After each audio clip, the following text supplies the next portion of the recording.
सन 1693 एका सामान्य कुटुंबात एका पुत्राचा जन्म होतो।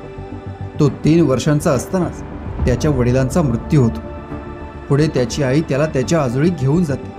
तिथे त्याला लष्करात एक नोकरी मिळते आणि इथूनच प्रवास सुरू होतो एका महान व्यक्तीचा।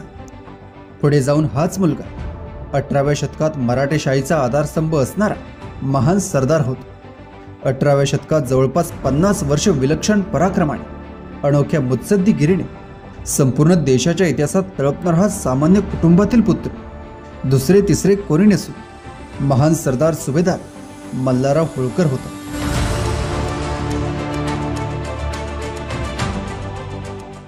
इतिहासातील एक कर्तबगार सेनानी, इंदूर संस्थानचे संस्थापक म्हणून मल्हारराव होळकर यांचे नाव अजरामर झाले। 16 मार्च 1693 रोजी जेजुरीजवळ होळ येथे मल्हाररावांचा जन्म झाला। मल्हारराव 3 वर्षांचे असतानाच त्यांच्या वडिलांचा मृत्यू झाला।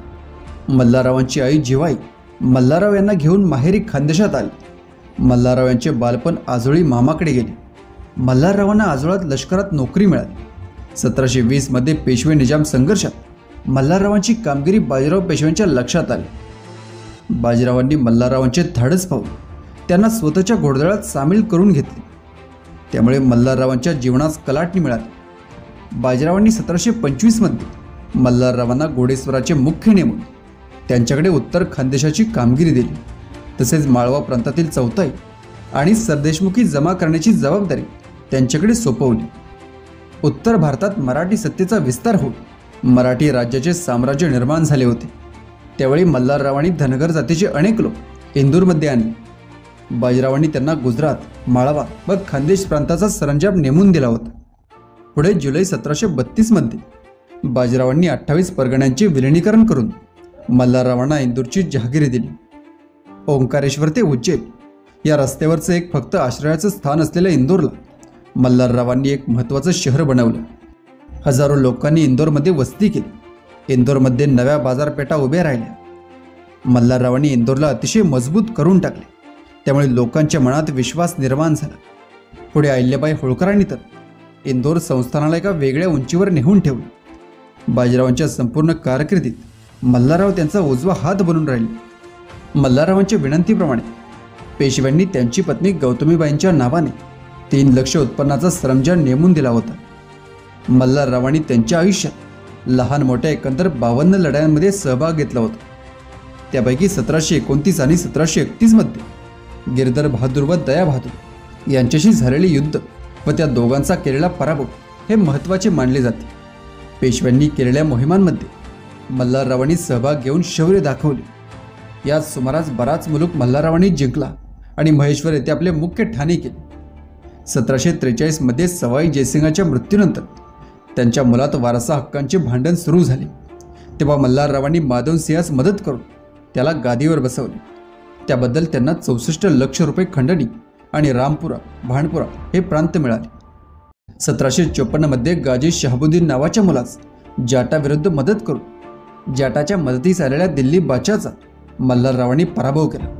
यावेळी जाटांच्या वेड्यात खंडेराव हे त्यांचे एकुलते एक पुत्र तोफेचा गोळा लागून मरण पावले। त्यावेळी खंडेरावांची पत्नी अहिल्याबाई सोडून अन्य भार्या सती गेली। या प्रसंगी मल्हाररावांनी प्रतिज्ञा केली, सूरजमलचा शिरच्छेद करून माती यमुनेत टाकली तरच जन्मास आल्याचे सार्थक, नाहीतर प्राणत्याग करेल। माधवरावांसोबत निजामाचा पराभव करून पानिपतच्या पराभवाने खचलेल्या मराठा मंडळाला मल्हाररावांनी संजीवनी दिली।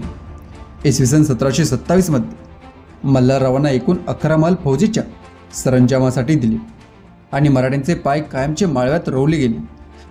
मल्हारराव होळकर धाडसी व शूर होते।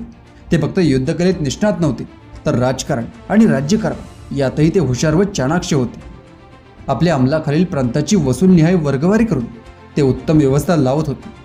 एकदा घेतलेला निर्णय ते सहसा बदलत नसत। माळव्यातील आपल्या मांडलिक राजांशी त्यांचे स्नेहपूर्ण संबंध होते। बाळाजी बाजीराव व त्यानंतरचे पेशवे माधवराव हे मल्हाररावांना पित्यासमान मानत होते। खंडेरावांच्या मृत्यूनंतर अहिल्याबाई सती जाणार होते, पण अहिल्याबाईंना सती जाण्यापासून मल्हाररावांनी परावृत्त केले आणि राज्याची सर्व धुरा त्यांच्यावर टाकली।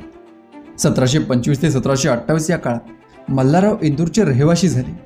इंदूरच्या भल्या मोठ्या वाड्यात मल्हाररावांचा कारभार सुरू झाला आपल्या अर्धशतकाच्या राजकीय कारकिर्दीत मल्हाररावांनी आपले स्वतंत्र संस्थान निर्माण केले. उत्तर हिंदुस्थानात मराठा साम्राज्य उभारण्यात त्यांनी मोलाचा वाटा उचलला. तत्कालीन इतिहासात जे स्थान कान्होजी आंग्रे, बाळाजी विश्वनाथ, परसोजी भोसले इत्यादी सरदारांना आहे, ते स्थान मल्हारराव होळकरांचे असल्याचे दिसून येते. छत्रपती शिवाजी महाराजांनी उभे केलेले स्वराज्य निष्ठेने वाढवण्याच्या कामी मल्हारबांनी आपले सर्वस्व पणाला लावले आणि मराठा साम्राज्याच्या सीमा सिंधू नदीपर्यंत वाढवल्या. मल्हारराव एक महान सेनानी होते, एक शिस्तप्रिय, करारी आणि धोरणी शासक होते. पुढे मल्हाररावांची इतकी दहशत झाली की ते जर सैन्यात युद्धाला उतरले हे कळल्यावर शत्रू सैन्यामध्ये थरकाप उठायचा. पानिपत नंतर मराठेशाहीची बिघडलेली घडी पुन्हा बसवण्यात मल्हाररावांनी पुढाकार घेतला आणि सलग मोहिमा आखून ते स्वतःला कायम मग्न ठेवू लागले. अशाच मोहिमेवर असताना 20 मे 1766 रोजी आलमपूर येथे मल्हाररावांना मृत्यूने गाठले. अहिल्याबाईंनी त्यांच्या पश्चात आलमपूरचे नाव बदलून मल्हारनगर ठेवले आणि तेथे त्यांची छत्री उभी केली.